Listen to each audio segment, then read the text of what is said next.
Hi! Welcome to Daddyrek's 2-minute crash course. Kung saan wala nang padaldal pa, wala nang patumpik-tumpik pa, diretso na kayo sa pag-aaral, tumatakbo na ang oras ko, tara na!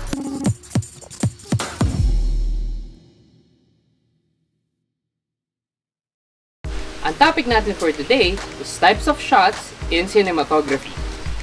First, we have the extreme wide shot to establish a location o kung nasan yung character sa story natin. Second, establishing shot. Para din naman to extreme wide shot, pero actually pwede kang gumamit ng iba't ibang types ng shot dito basta makapag-establish ka ng isang location o ng isang bagay sa storya mo. Third, we have the full shot. Parang wide shot din, pero this time sa character naman. Head to toe dapat buo. Fourth, the medium shot. This is a shot from the waist up. So this time, i-establish na natin ang mas maraming detail ng character or characters at ang kanilang body language. Fifth, the close-up shot.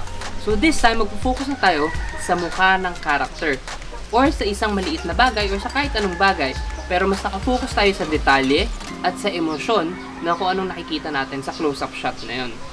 Sixth, extreme close-up.